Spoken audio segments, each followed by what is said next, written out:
प्रियंका ने सिंधिया को दिया बड़ा संदेश, कांग्रेस में हो सकती है वापसी। ग्वालियर में सिंधिया के खिलाफ बोलने से प्रियंका ने कर दिया इनकार। सिंधिया को लेकर गांधी परिवार के तेवर हुए नरम। प्रियंका गांधी ग्वालियर पहुंची, पीएम मोदी और राज्य के सीएम शिवराज सिंह चौहान पर जमकर निशाना साधा। लेकिन प्रियंका के जिस बयान पर सबसे ज्यादा नजरें मीडिया की थी, उस पर उन्होंने एक भी शब्द नहीं बोला। जबलपुर में प्रियंका गांधी ने सिंधिया का नाम लिए बिना कहा था कि गद्दारों को सबक सिखाया जाएगा। लेकिन जब वो ग्वालियर पहुंची तो उम्मीद थी कि प्रियंका सिंधिया पर सीधा हमला करेंगी। और जैसे ही खबर आई कि जन आक्रोश रैली में शामिल होने से पहले प्रियंका गांधी रानी लक्ष्मीबाई के समाधि स्थल पर उन्हें श्रद्धांजलि देने जा रही हैं, तो साफ लगने लगा था कि वो ग्वालियर में जिसे सिंधिया का गढ़ माना जाता है, वहां प्रियंका सिंधिया पर सीधा हमला बोलेंगी।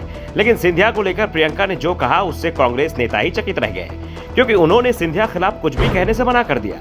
प्रियंका ने कहा कि मैं सिंधिया के बारे में बोल सकती हूँ कि किस तरह से उनकी विचारधारा ही पलट गई, लेकिन मैं आपका ध्यान भटकाने नहीं आई हूँ।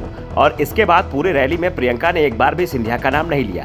इससे पहले राहुल गांधी ने तेलंगाना के खम्मम में हुई रैली में सिंधिया को सीधा पैगाम भेजा था। राहुल ने कहा था, जो लोग कांग्रेस को छोड़कर चले गए हैं, अगर वो कांग्रेस की विचारधारा को मानते हैं और कांग्रेस में वापस आना चाहते हैं, तो कांग्रेस पार्टी ने अपने दरवाजे उनके लिए खोल दिए हैं। और इसके बाद से गांधी परिवार के सुर सिंधिया को लेकर एकदम से नरम हो गए हैं। वो बात अलग है कि प्रदेश कांग्रेस के नेता सिंधिया पर सीधा हमला बोल रहे हैं, लेकिन हाईकमान के सुर अब सिंधिया को लेकर नरम दिखाई दे रहे हैं। इसके बाद प्रियंका गांधी ने रैली में महंगाई, बेरोजगारी से लेकर हर मुद्दा उठाया। कर्नाटक और हिमाचल प्रदेश विधानसभा की तरह यहाँ की जनता को भी 6 गारंटियां दी। कहा सरकार बनी तो इसे लागू किया जाएगा। उन्होंने जनता से इतना बड़ा बहुमत मांगा जिसे बीजेपी खरीद न सके, जिस सरकार को बीजेपी ना गिरा पाए। ऐसे में सवाल उठ रहे हैं कि गांधी परिवार की ओर से सिंधिया को वापस कांग्रेस में लाने की तैयारी हो रही है, और इसके लिए सिंधिया के गढ़ में सबसे ज्यादा जोर लगाया जा रहा है। जिस रणनीति से सिंधिया को बीजेपी ने अपने पाले में किया था, उसी रणनीति से कांग्रेस सिंधिया को अपने पाले में लाने की कोशिश कर रही है। दरअसल सिंधिया जब कांग्रेस में थे तो उस समय बीजेपी के दिग्गज नेता और केंद्रीय गृह मंत्री अमित शाह, जो 2019 के लोकसभा चुनाव से पहले बीजेपी के अध्यक्ष थे, उन्होंने सिंधिया को लेकर रणनीति तैयार की। सबसे पहले सिंधिया के करीबियों को तोड़कर बीजेपी में लेकर आया और फिर सिंधिया के खिलाफ उनके करीबी को ही चुनाव मैदान में उतार दिया।